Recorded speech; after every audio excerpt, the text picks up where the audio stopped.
It's Michael. Thank you so much.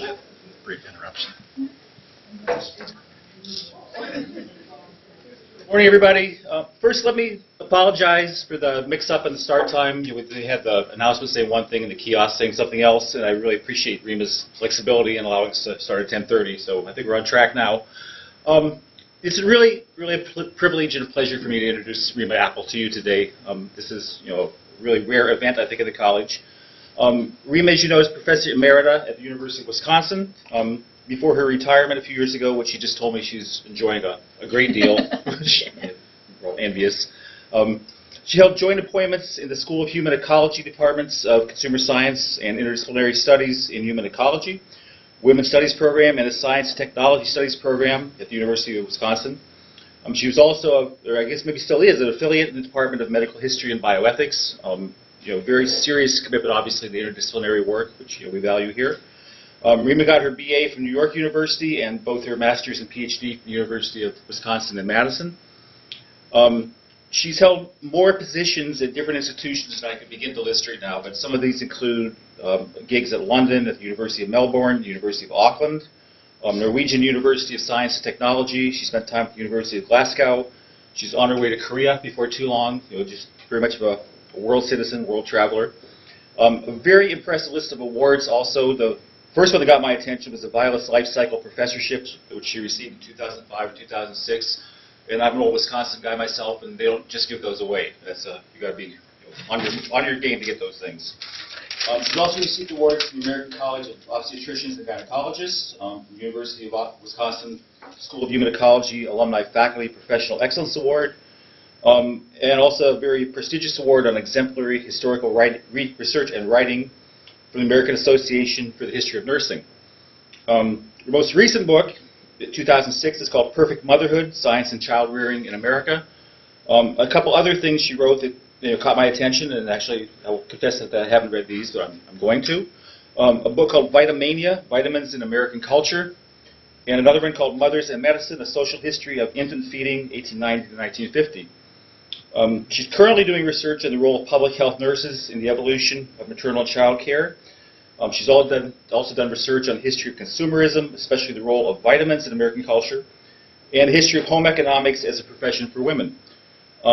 She doesn't remember this, but she was also at a graduation party for me maybe 30 years ago. So,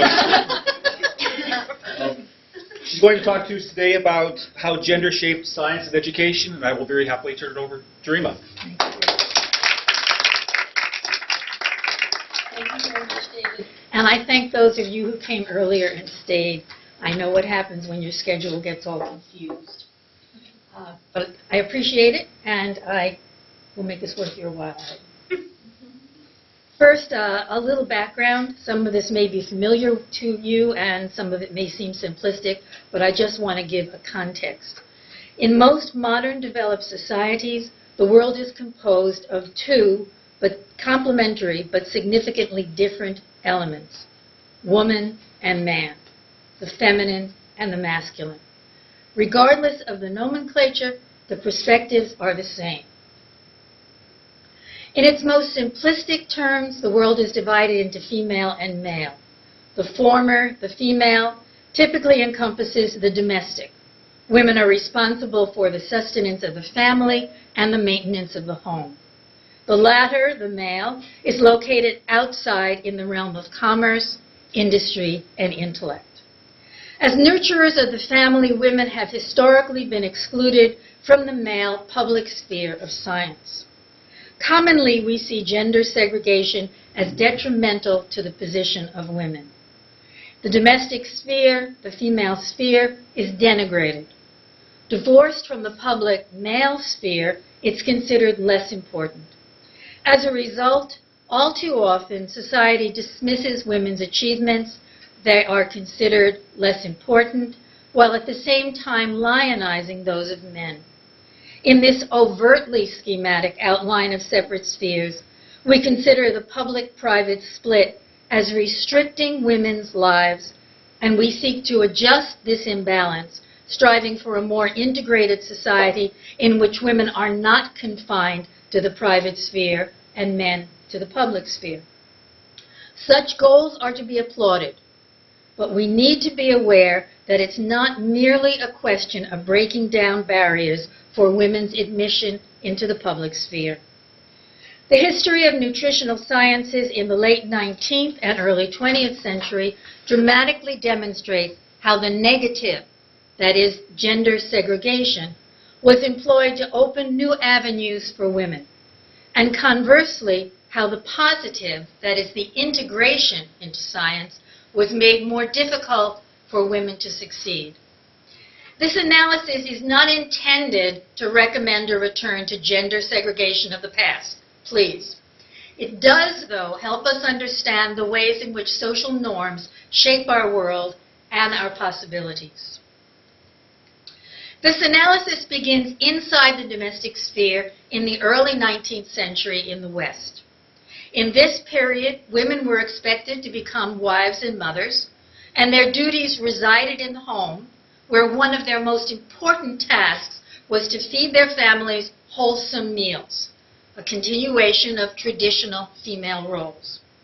At the same time, outside the domestic sphere in the West, new scientific discoveries, particularly in the agricultural sciences and in physiology, were starting to change women's roles.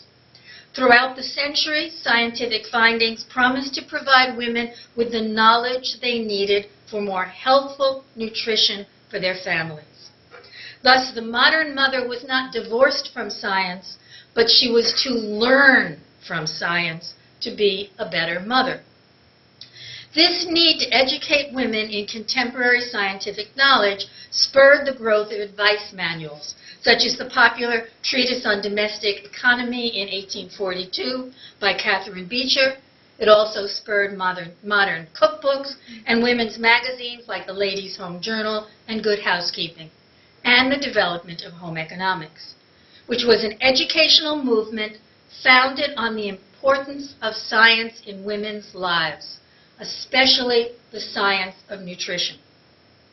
Because using science was masculine, women were not intended to conduct scientific experiments. Rather, they were expected to look to scientists to tell them how to cook. From this, it was but one step to the conclusion by some that women and girls needed science education. Some educators accepted that both boys and girls needed to study science as part of their general education. Abstract science was acknowledged as a subject more suitable for boys, whereas science courses that revolved around familiar domestic items was regarded as appropriate and useful for girls. Educators were pleased to report that these courses were very popular with girls.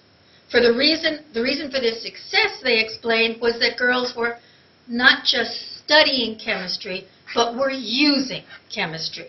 Sounds kind of familiar, doesn't it?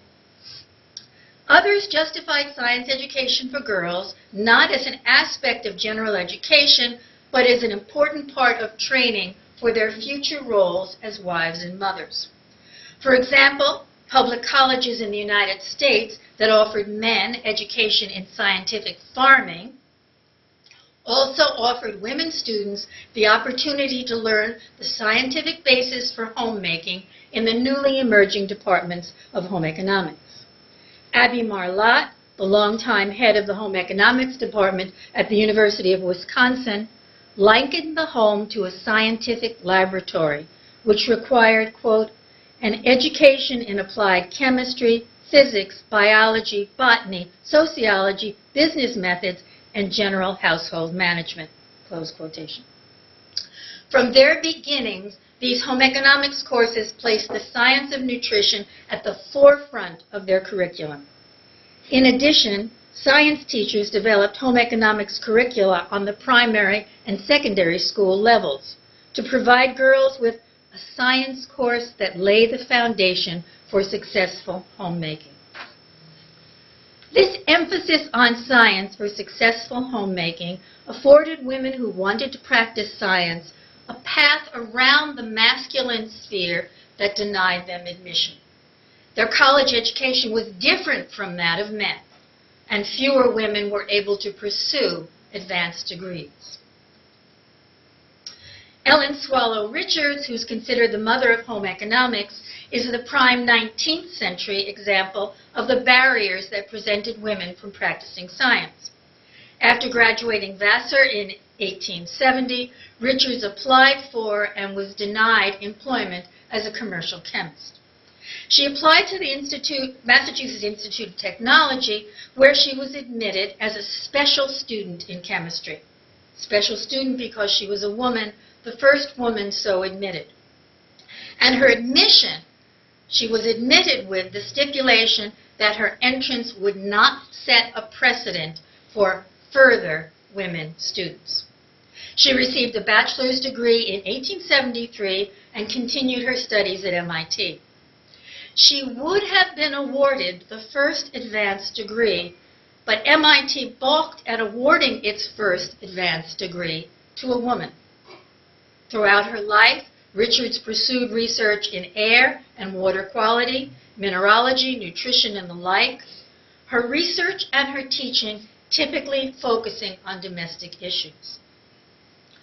Those women who did achieve doctorates in the early 20th century were often also denied positions available to men and that commonly required male practitioners. These women instead were siphoned back into gender-segregated worlds such as home economics, where their research opportunities were constrained. For example, in 1907, Catherine Blunt was one of a handful of women who received a PhD in organic chemistry from the University of Chicago. She first taught at Pratt Institute as an instructor in chemistry in the domestic science department. She returned to the University of Chicago in 1913. Though she had a degree in organic chemistry, she joined the faculty of the home economics department. Over and over, women interested in nutrition were encouraged, directed, propelled into home economics departments, not science departments, which were considered part of the male spheres and which had greater prestige.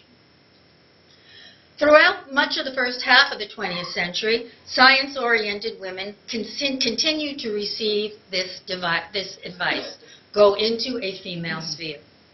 When H.C. Sherman, professor at Columbia University, addressed the Symposium on Training and Opportunities for Women in Chemistry at the American Chemical Society meeting during the Depression, he explained that in the current employment market, both men and women trained in chemistry needed to look for positions in areas that did not necessarily carry the title of chemistry.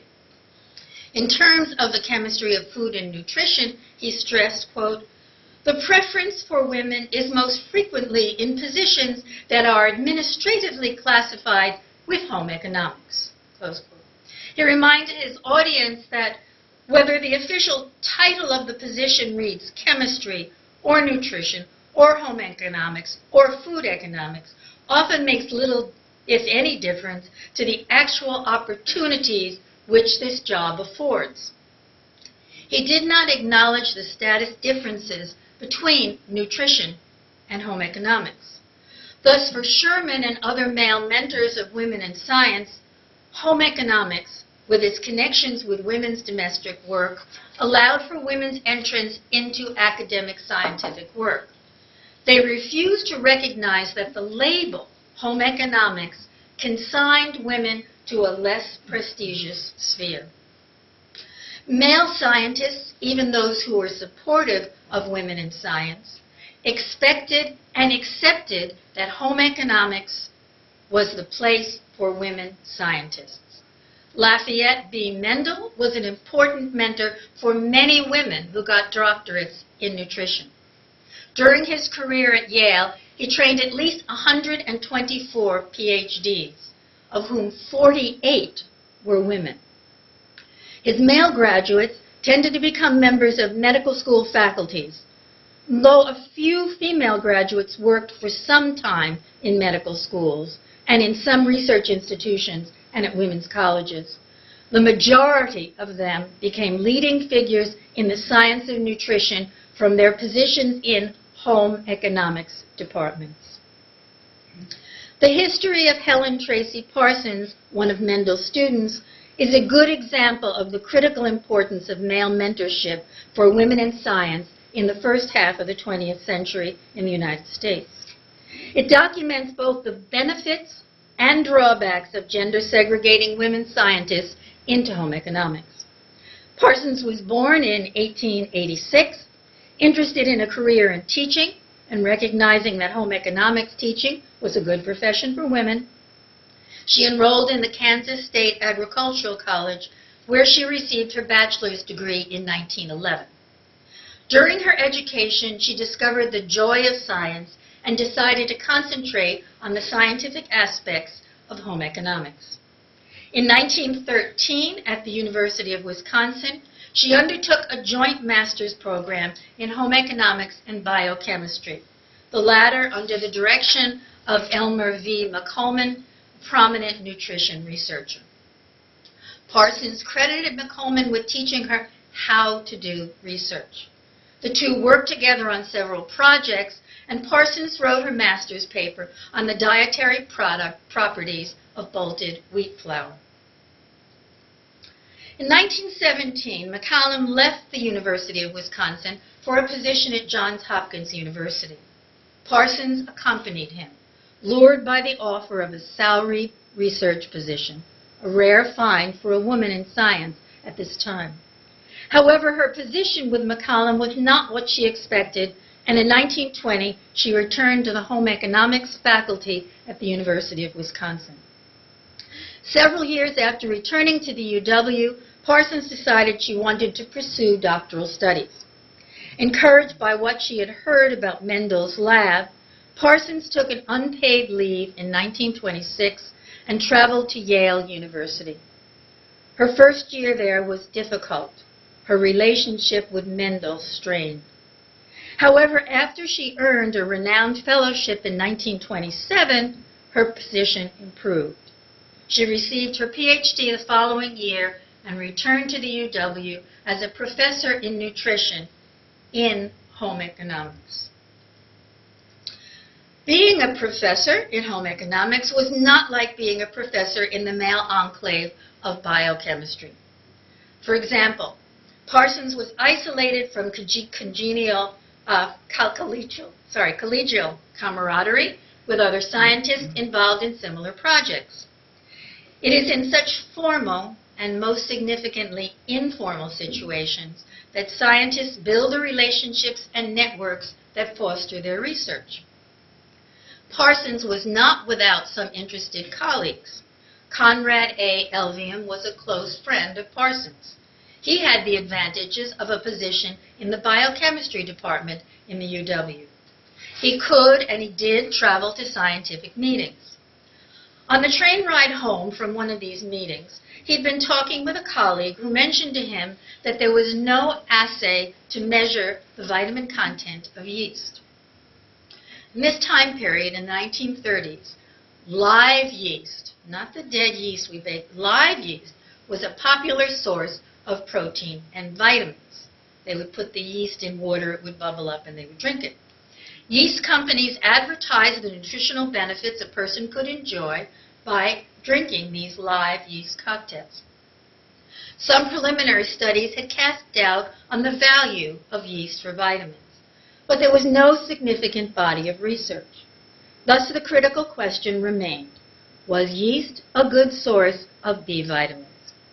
As isolated as Parsons was in the home economics department, she had not heard of this herself. Elvium, with his advantages, did learn of the question and alerted her to research that became the important highlight of her career.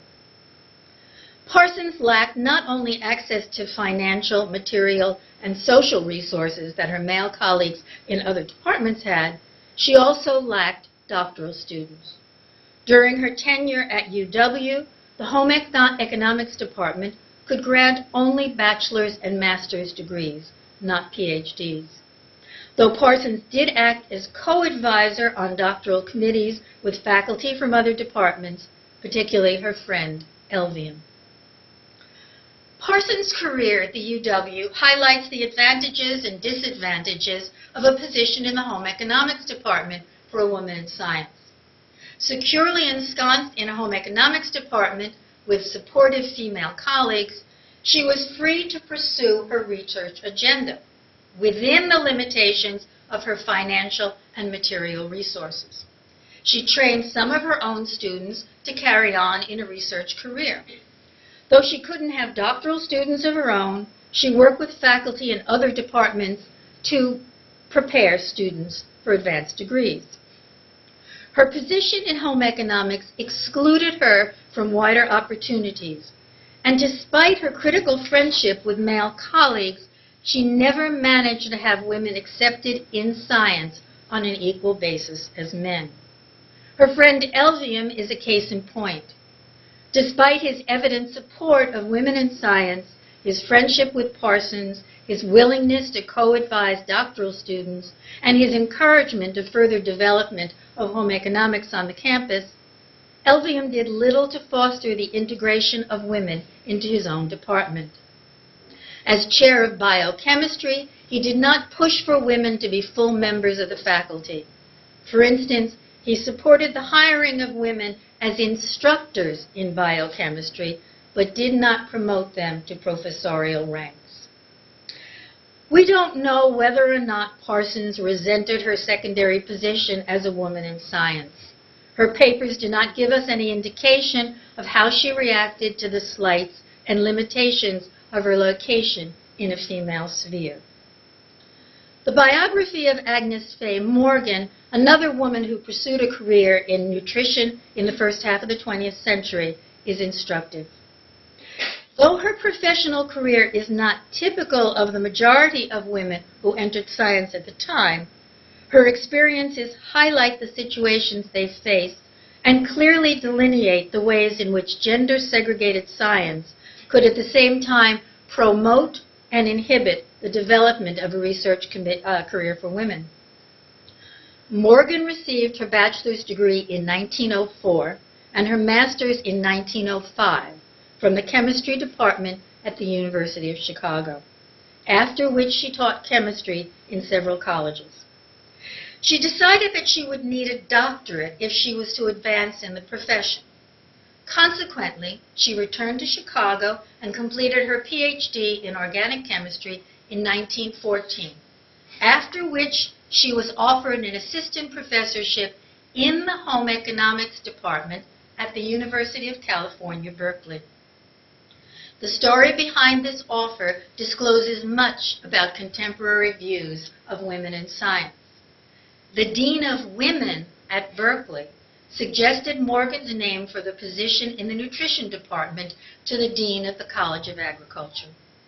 The Dean sent his wife, accompanied by their 14-year-old daughter, to Chicago to interview Morgan. With her approval, Morgan was offered the position. Recognizing that she was unlikely to be hired by a chemistry department, Morgan accepted the position to teach nutrition at Berkeley. She remarked many years later, "So I came to the University of California in January 1915 and began giving courses in dietetics and nutrition, a subject I knew nothing about." Here we have a woman with a degree in organic chemistry from one of the most eminent universities in the United States, and she's hired to teach a course for which she has no training in a feminist department. Would a man have been asked to teach nutrition in a home economics department? Certainly not. But because she had a degree in chemistry and because she was a woman, the university expected she would teach nutrition, a domestic form of science. In order to get her position, she needed both her degree and her sex.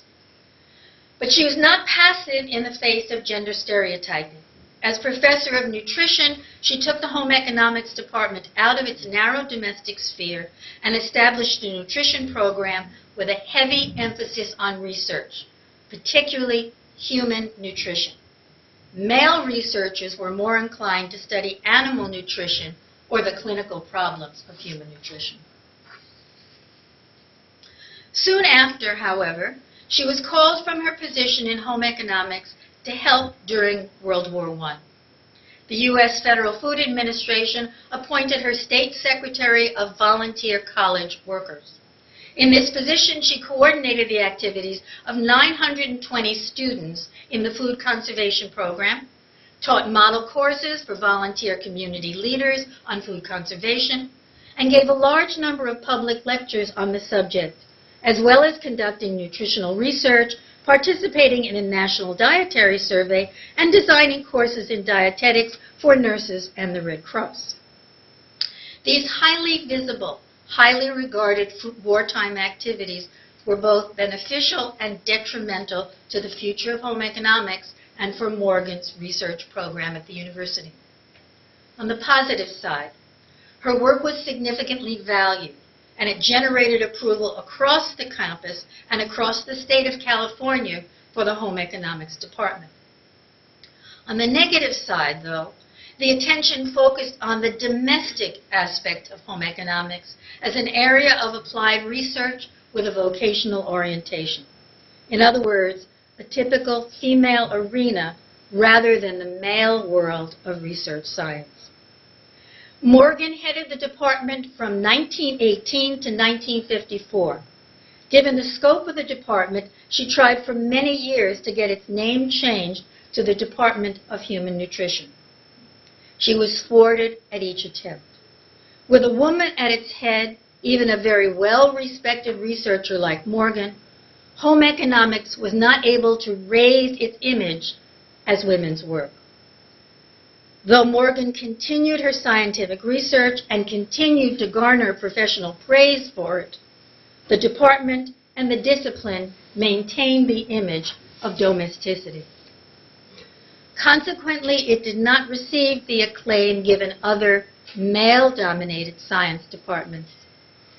It's interesting to note that following her retirement in 1954, there was some departmental reorganization, and a man was named her successor to head a department now named the Department of Nutritional Sciences. These biographies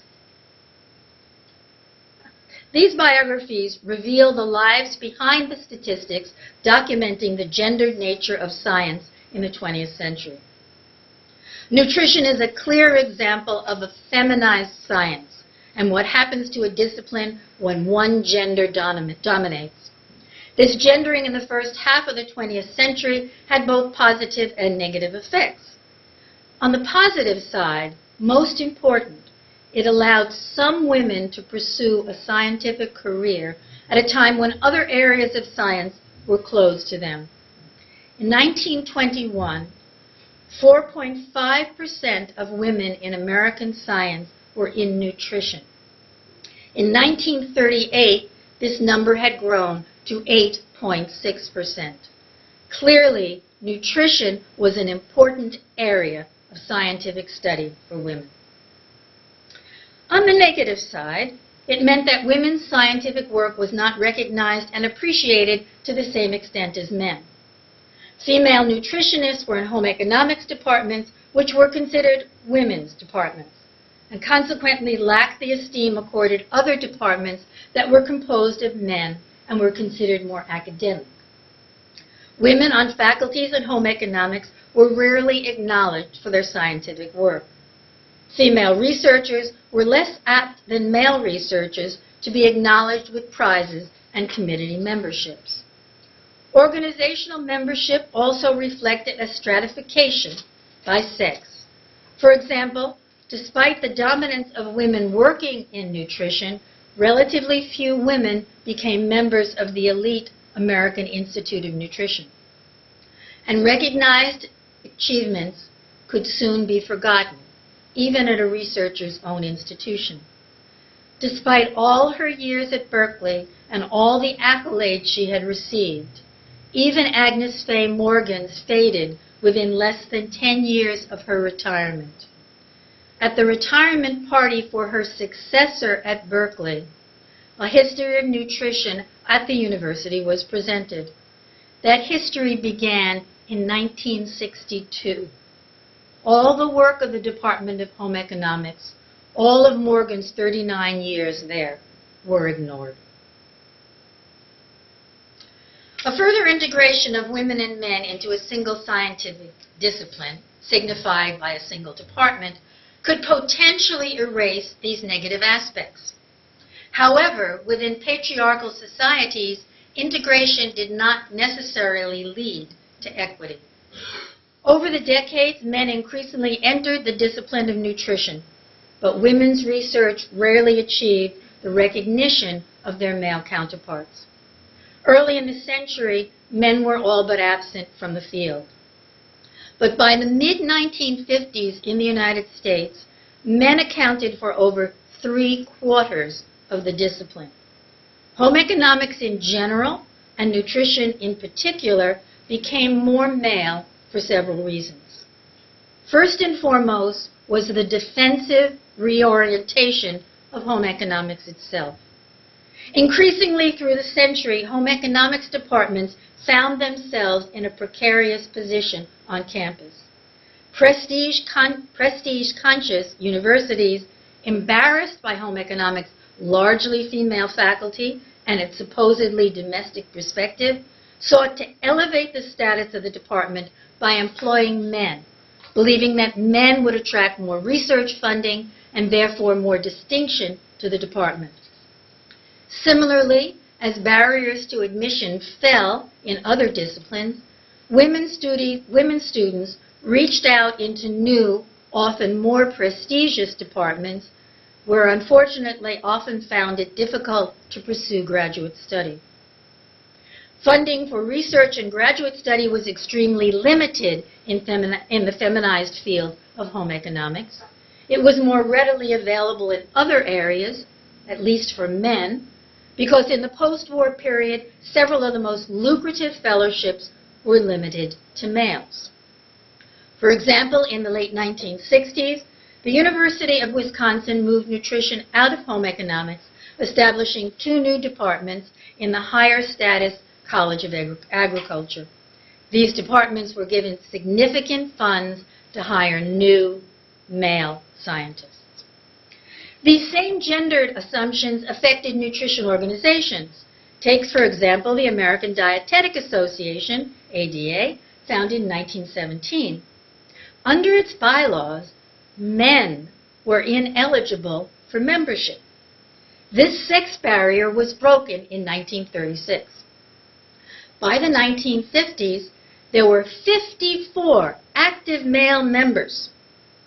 It's interesting to note the effect of the presence of this small number of men among thousands of women. Though the membership was overwhelmingly female, the personal pronoun used in the organization's constitution was changed from she to he.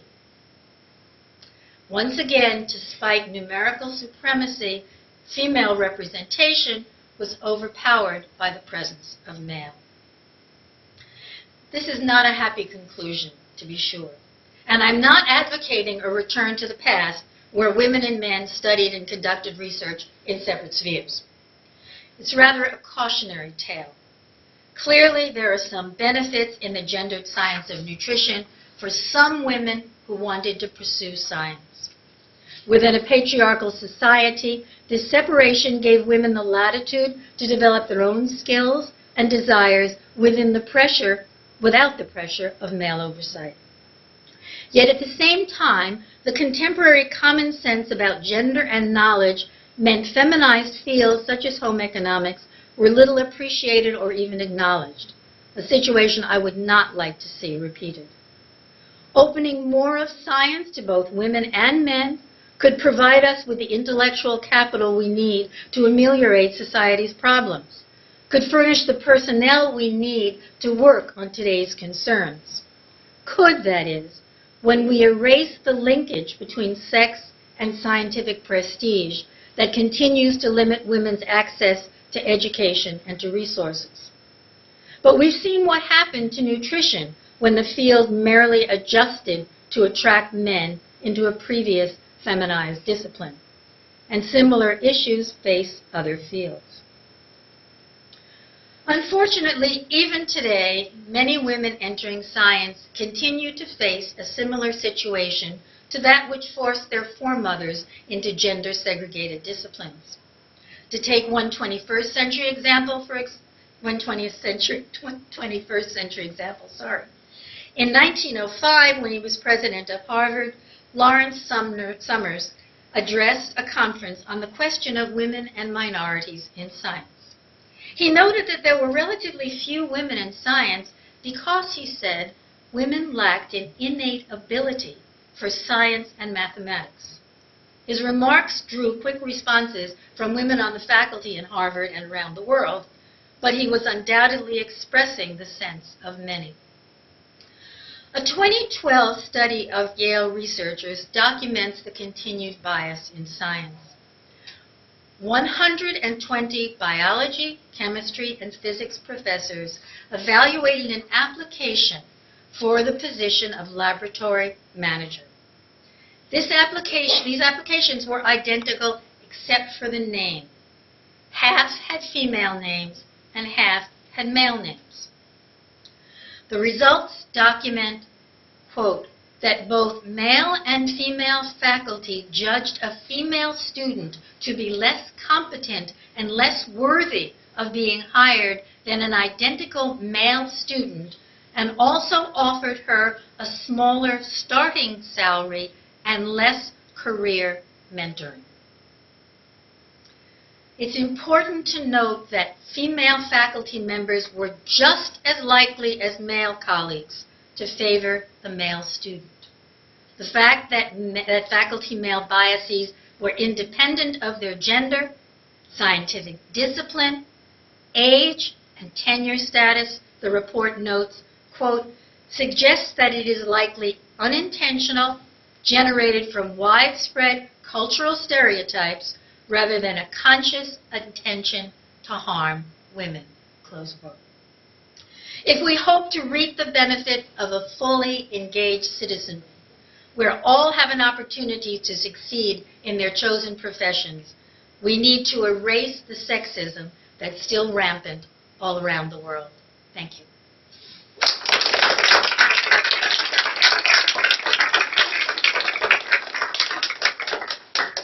Questions? Anyone? The beginning of the presentation was all about sex segregation and being bad, but do you think there's a role for single-sex education in terms of public schools and in private colleges? And is there a role, or is that just furthering what's been happening for centuries? I haven't directly done any research on public school single-sex, but my sense is from the work that I've looked at in terms of higher education and science in particular, that it is detrimental ultimately. It is true that girls and women who go through single-sex education often do strive and succeed, and I suppose the primary example of that is Hillary Clinton, because people always come back to Hillary Clinton. But the question is, how many girls have been left behind because they haven't learned how to manage within a mixed-sex society, which is what we live in. And so they're not learning realistic expectations. Now, if you look at some of the single-sex schools, they are very, very successful, but they're also very special. They're not just ordinary schools. They're like a Vassar or something like that. So it's a very hard question, but I do tend to prefer coeducation.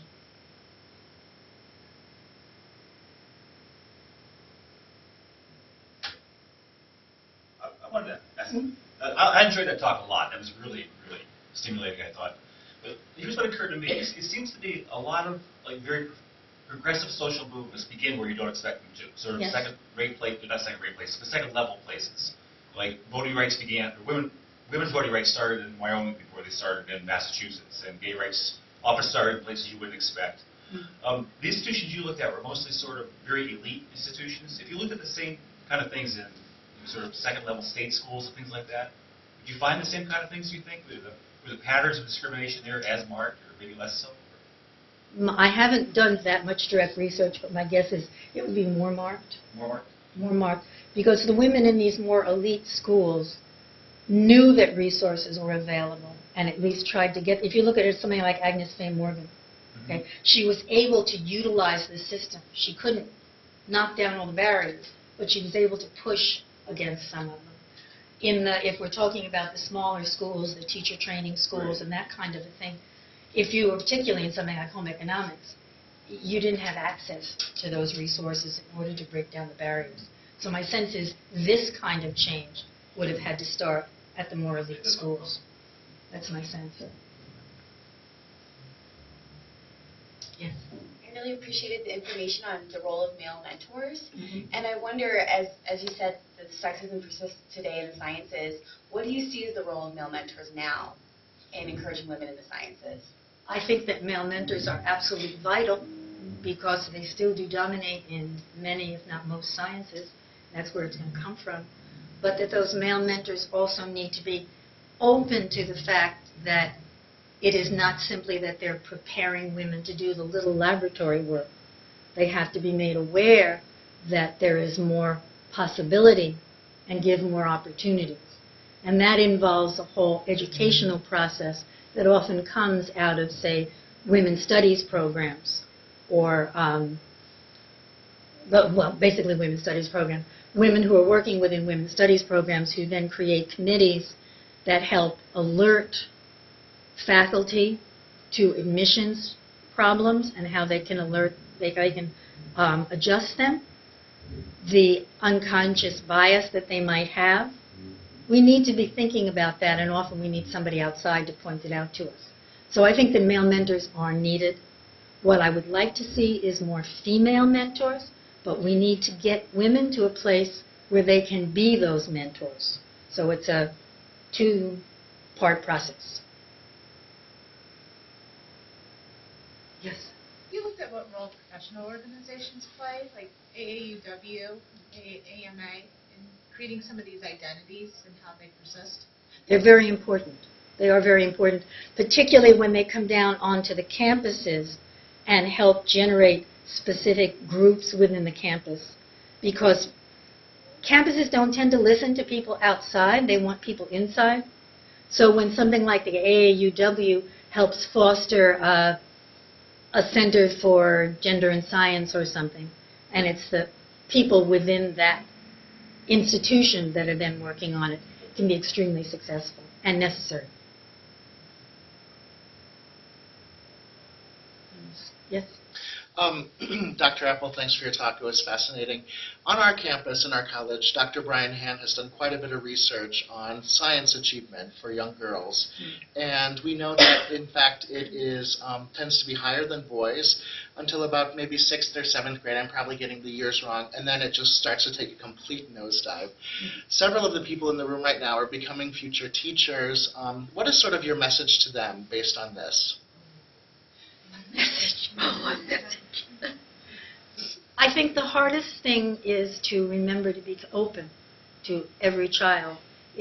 We have those unconscious biases, and they certainly affect the students that we're teaching. But we have to be conscious of it and work on it and figure out why those girls are becoming discouraged or turned off or whatever it is, because we know it happens all over. Right? And it's something about the environment, something about the teacher. It's a combination of all those. And there are successful programs that go in and try and help girls identify what would be interesting to them. And they shouldn't just be segregated out with girls. But we need those special programs. A lot of people get turned off with science and math. It's more acute among girls. Yeah. I'm not a teacher educator, so all I can say is be open and aware and watch what you're doing.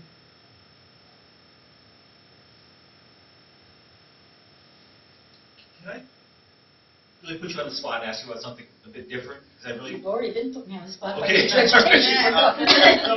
I guess, because you know a lot about the history of medicine and how that's gendered and history of expertise and things like that. Yeah.